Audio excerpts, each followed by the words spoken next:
you ever noticed how often religious leaders use mystery and fear to control people? Whether it's a burning bush speaking in riddles, Paul twisting history to serve his message, or Jesus using parables to shift people's perspectives, the stories we hear shape the way we think, and they also shape the way we lead. But what if leadership isn't about control? What if real leadership is about clarity, care, and creating space for growth? Welcome to Mythologizing the Bible, where we'll be taking a look at 3 readings from the Christian Bible through the lens of sacred myth.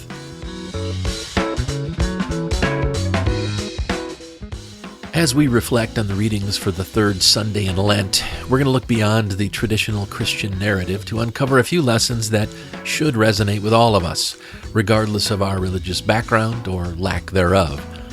In this episode, we're looking at the difference between leadership that nurtures and leadership that dominates. We'll explore how ancient stories, whether about Moses, Paul, or Jesus, have been used to either inspire or manipulate, and what that means for us today. Because when we strip away the supernatural and the fear-based messaging, what's left is a simple truth. The best way to live and to lead is through clarity, kindness, and care. So that's what we're going to dig into. Let's question what we've been told. Let's re-examine these stories and find a way forward that actually makes sense. Because life isn't supposed to be a confusing riddle, and leadership isn't supposed to be about fear. If we want a better world, we have to start by leading in a better way. So grab a comfy seat, a glass of your favorite beverage, and let's look at some ancient stories together in this edition of Mythologizing the Bible, where we'll be exploring the readings for the third Sunday in Lent, Cycle C of the Roman Catholic Lectionary.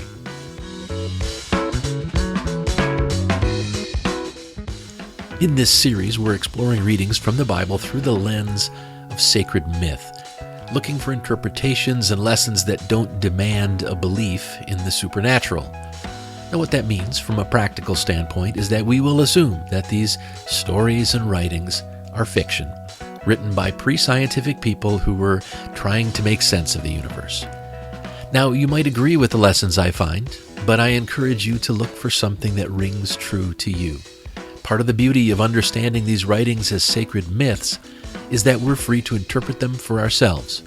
We're free to learn the lessons that we need right now.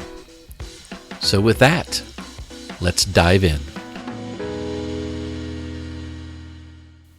As I said, tonight we'll be looking at the readings for the third Sunday in Lent, Cycle C.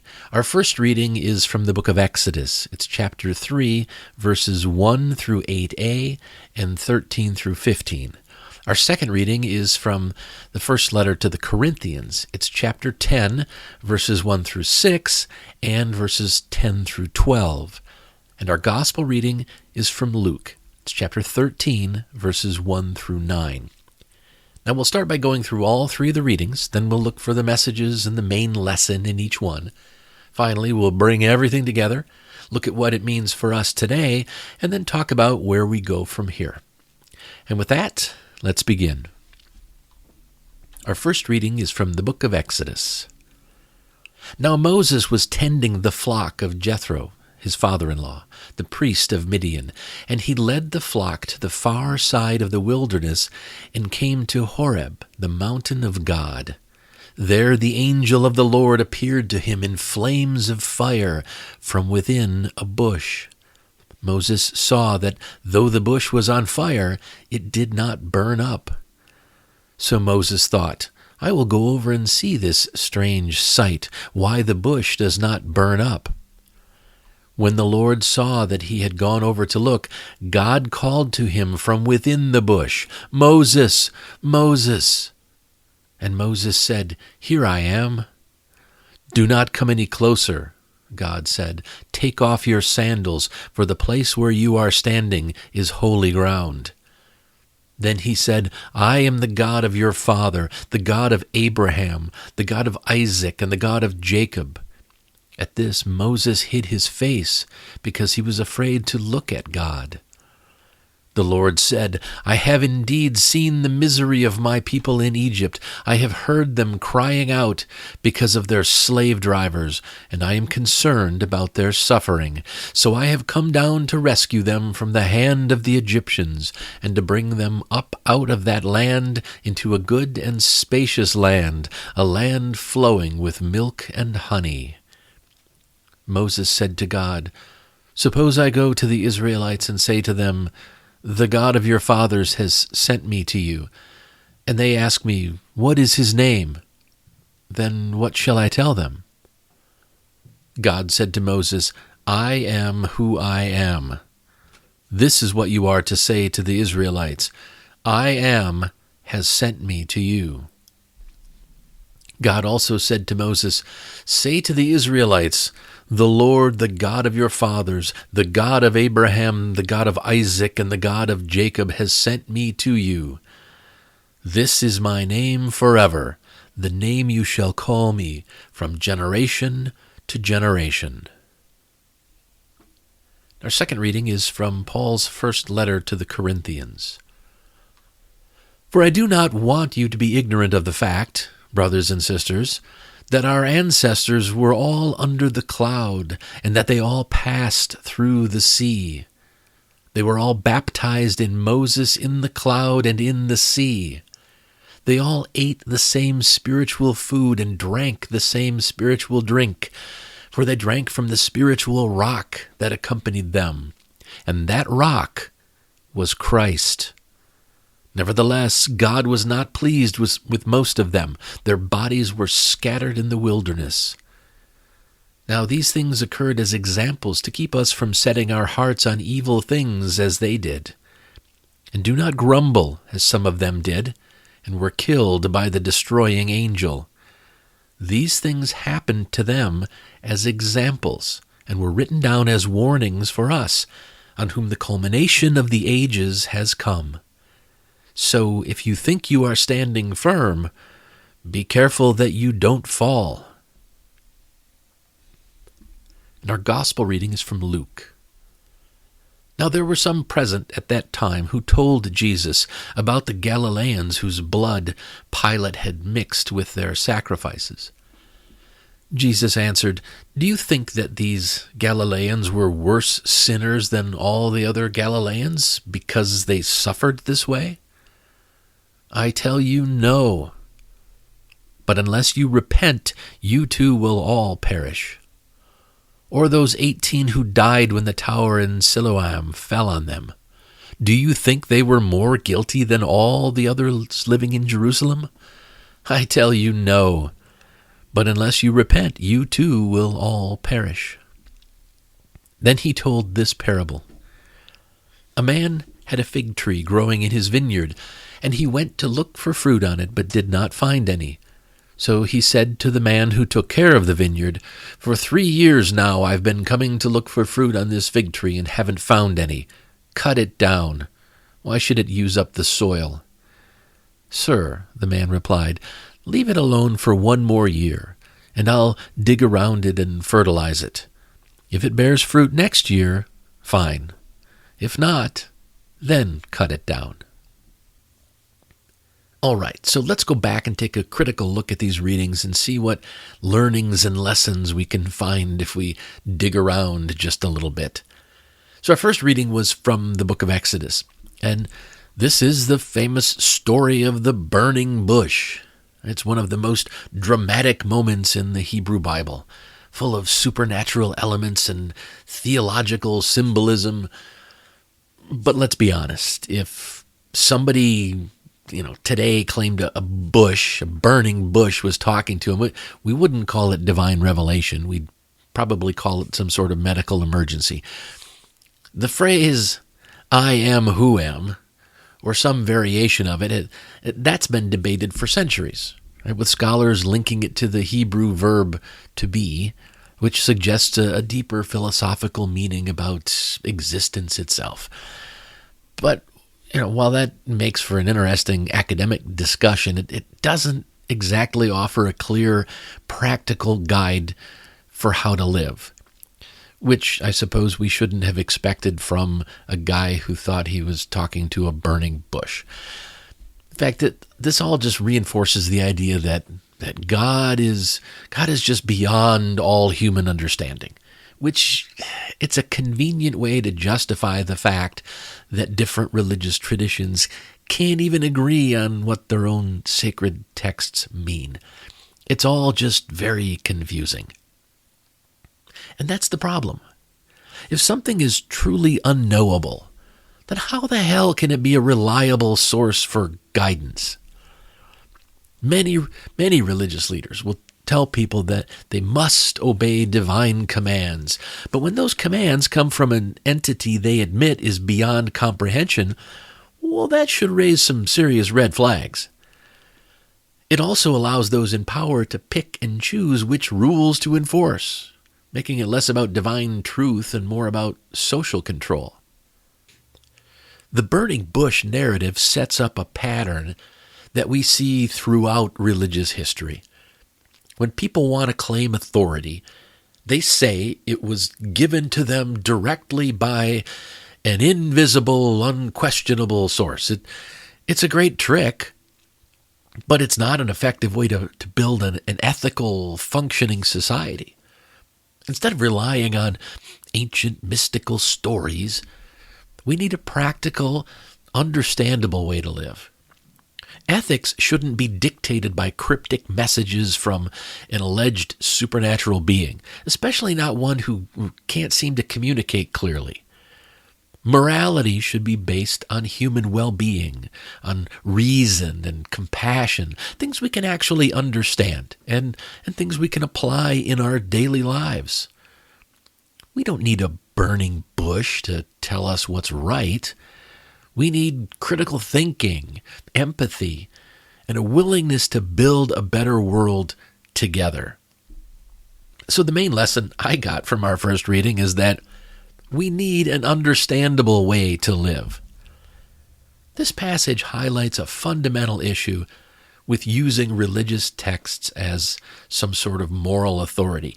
They are vague, mysterious, and often contradictory. While the burning bush may be an interesting fairy tale, it doesn't give us any real tools for navigating modern life. If we want to create a more just and ethical world, we need a framework that's clear, rational, and based on human values, not divine mysteries. The simple truth is that we need an understandable way to live. Our second reading was from Paul's first letter to the Corinthians. And in this reading, we see an example of how Paul was just a master of reinterpreting Jewish history to fit the narrative of early Christianity. In this passage, he takes familiar elements from the Hebrew Scriptures, the rock that gave water, the cloud that led the Israelites, and the manna from heaven, and he redefines them as symbolic of Christ and the Christian sacraments. I mean, it's a creative move, but let's be clear. This is revisionist history, if you assume that the Hebrew Scriptures are history. The original Jewish texts never suggested that a pre-existent Jesus was hiding in the wilderness, miraculously providing water. Yet Paul takes these stories and reshapes them to create a direct link between Israel's past and the Christian faith he was helping to establish. It's a classic example of taking something familiar and just layering new meaning onto it, something that happens all the time in religion and politics alike. But beyond the creative reinterpretation, there's another problem. Paul's message isn't just about inspiration. It's also about fear. It's very much about fear. The second half of the passage warns that even though God guided and provided for the Israelites, he still punished a whole shitload of them for their lack of faith. That's the part where Paul turns from offering a new perspective to issuing a threat. You might think you're standing firm, but watch out. God could punish you too. This kind of fear-based leadership, it isn't just unhealthy, it's manipulative. It sets up an ultimatum. Believe in this revised version of our religious history or suffer the consequences. It's a tactic that's still used by many religious leaders today, unfortunately. Convincing their followers that questioning their beliefs will lead to divine punishment, social exile, and eternal damnation. But real leadership doesn't rely on fear. If an idea is true, it should be able to stand on its own merit. It shouldn't need threats to back it up. The best leaders inspire people to think critically, to seek understanding, and to act out of conviction, not coercion. People should be drawn to a movement because of its values and integrity, not because they're afraid of punishment. Sure, fear may work in the short term, but in the long run, it leads to resentment, compliance without conviction, and really an unhealthy power dynamic between leaders and followers. If we want to build a better world, whether in our personal relationships, our communities, or social movements, we need to embrace leadership that empowers, not leadership that intimidates. So the main lesson I got from our second reading is that leaders should inspire, not threaten.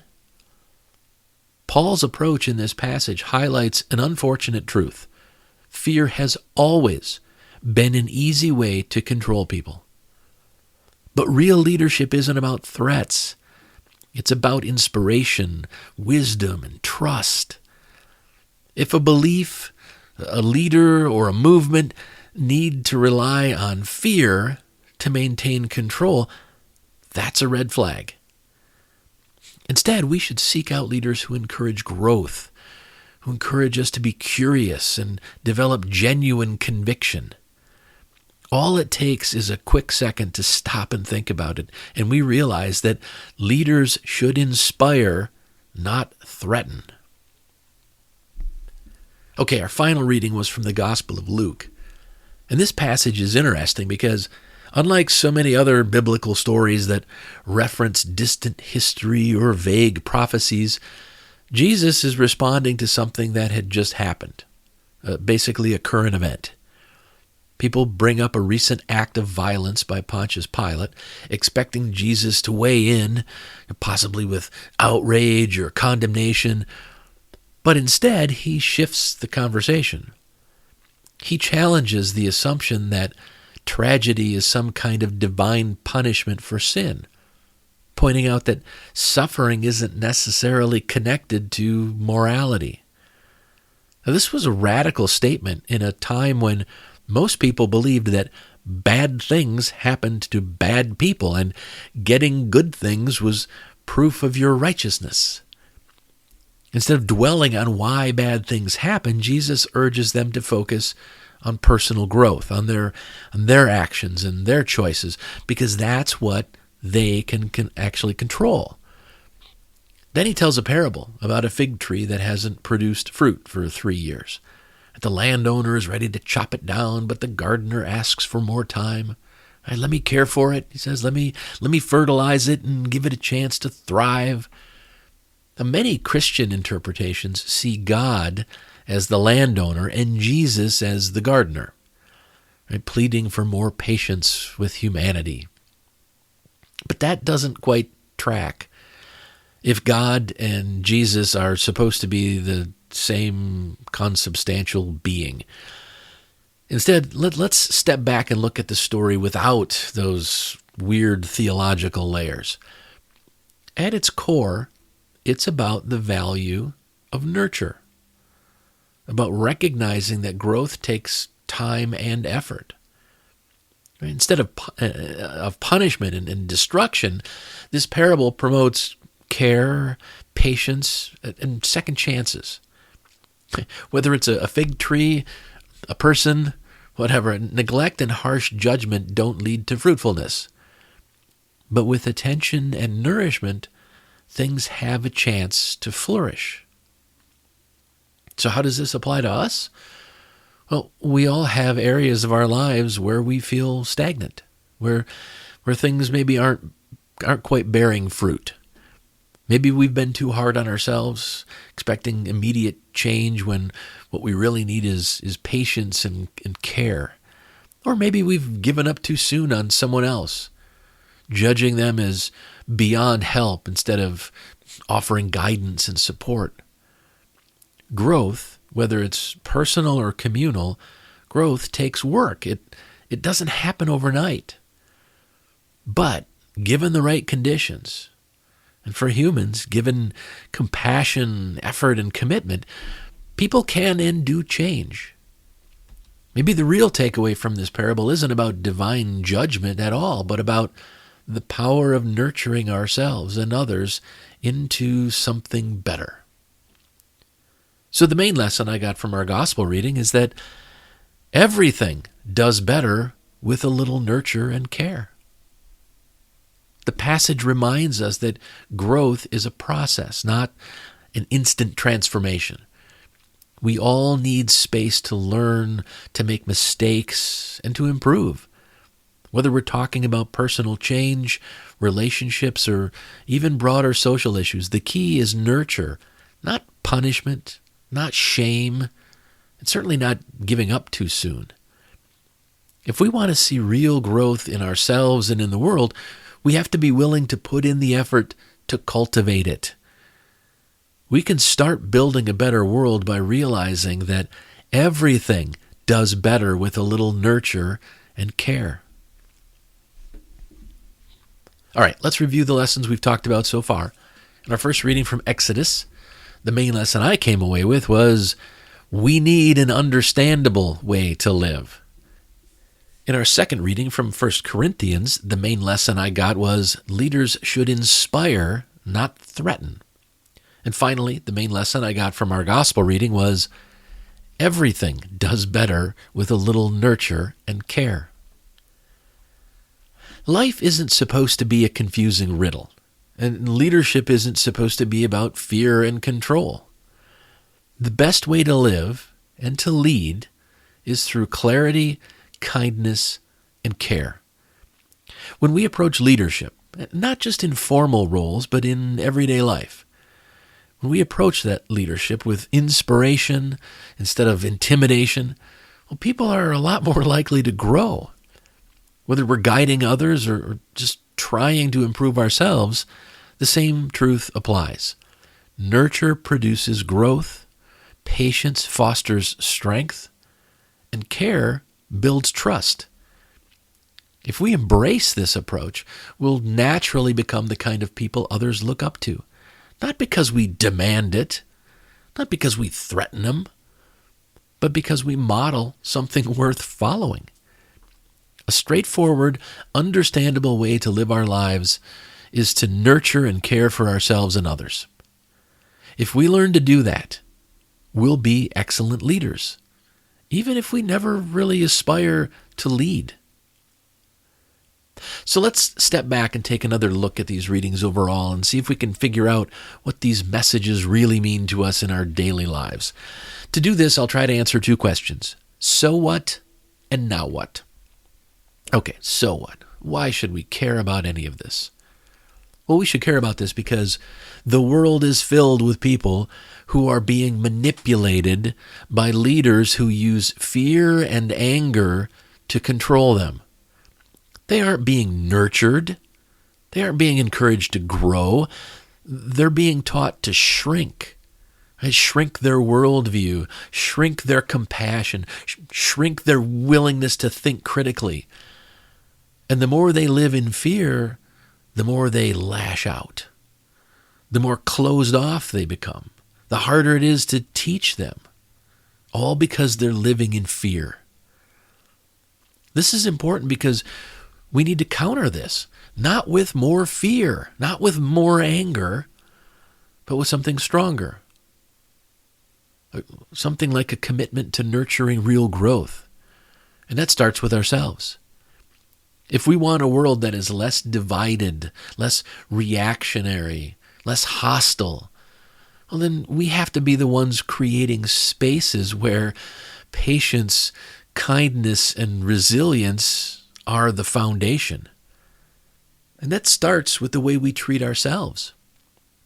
Are we giving ourselves the same grace to learn and grow that we say others should have? Are we resisting the urge to react with the same fear and frustration that we see in the people we disagree with? We should care about this, but we also need to realize that we don't have to change the entire world overnight. Change starts with the smallest choices. If each of us commits to practicing patience, to modeling ethical leadership in our daily lives, if we commit to making sure our words and actions reflect our core values, well, then we're already doing the work. And here's the best part. Real growth is contagious. When people see what genuine care and integrity look like, they tend to take notice. Now, they might not change immediately, but they see the difference. And if we stay the course, we create an alternative. We create an alternative that's built on resilience, not on fear. This is important because the question isn't just why we should care.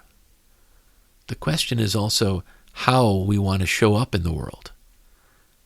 Do we want to mirror the fear-based tactics that divide us?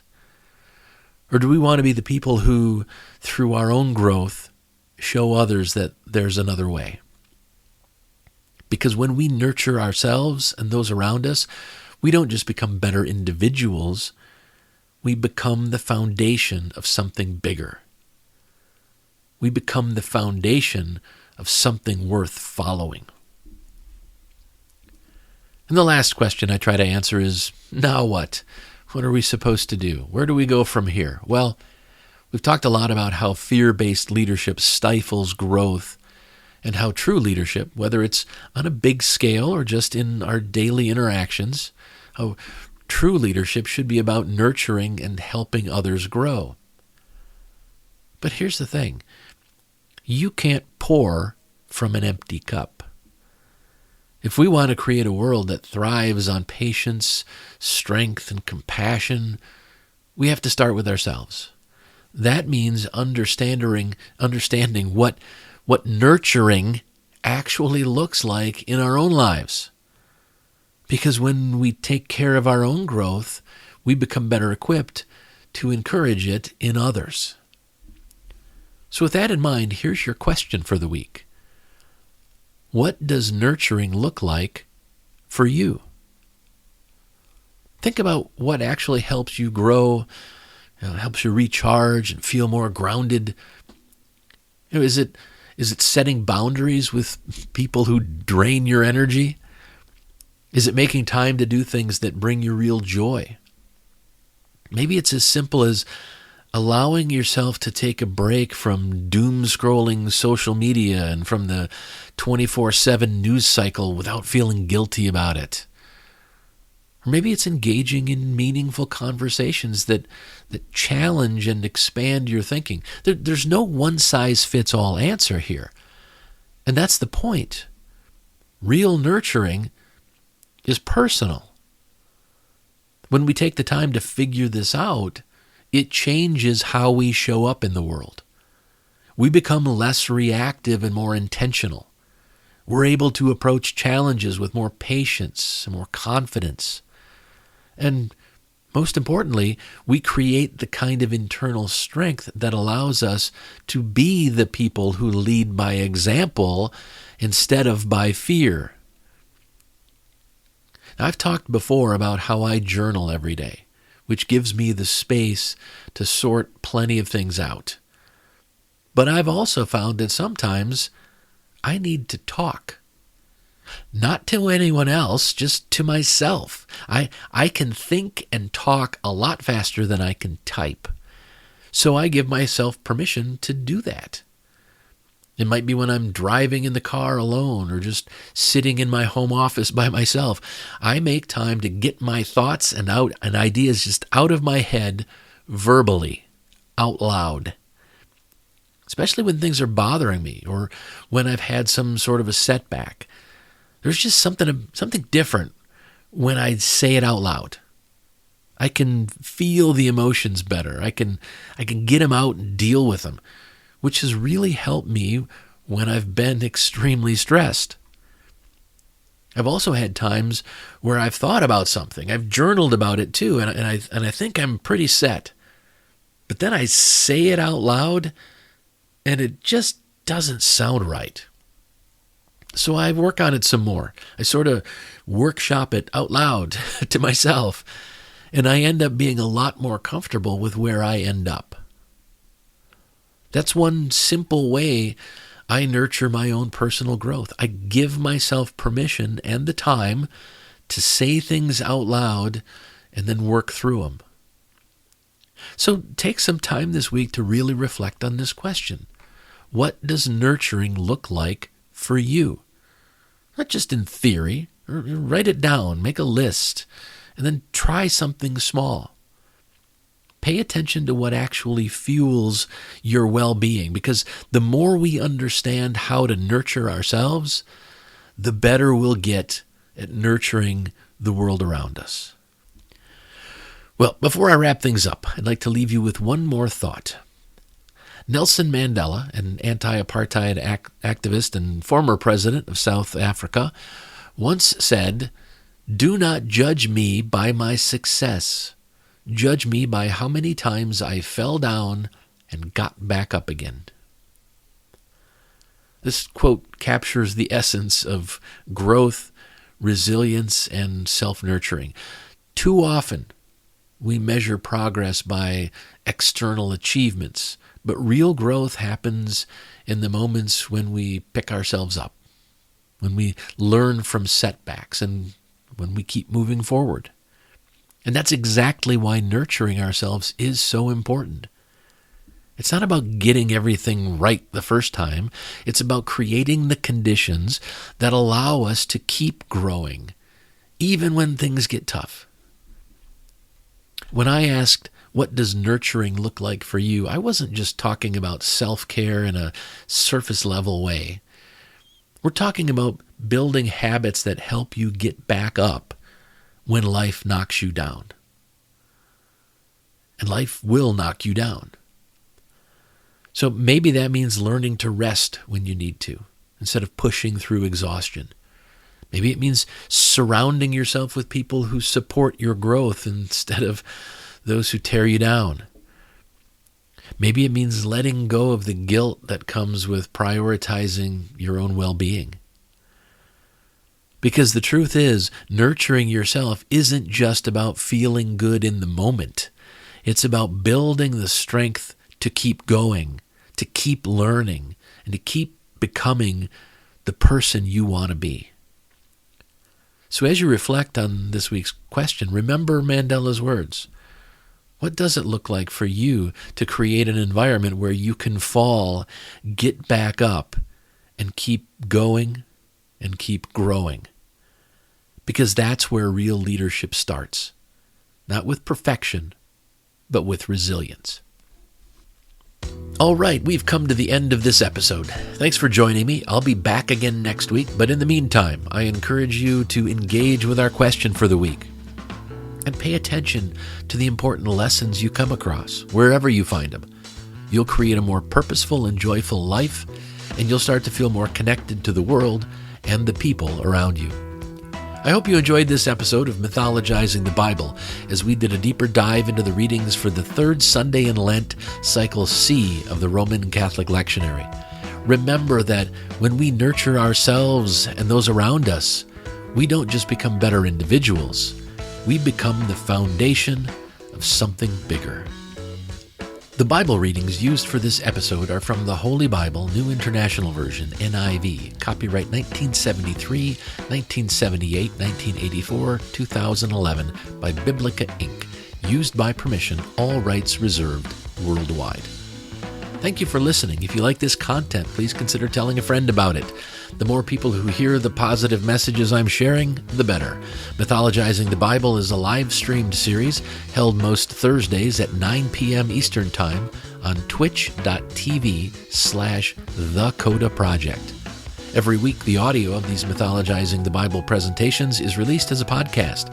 You can find both the podcast and the video versions of the presentations at thecodaproject.com.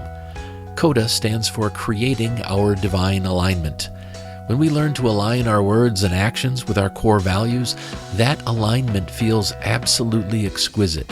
It feels divine. But it's a divine alignment that doesn't require belief in the supernatural. It's a divine alignment we have the ability to create for ourselves. To learn more, to subscribe to my mailing list, and to keep up on everything I'm doing with the CODA Project, please visit thecodaproject.com.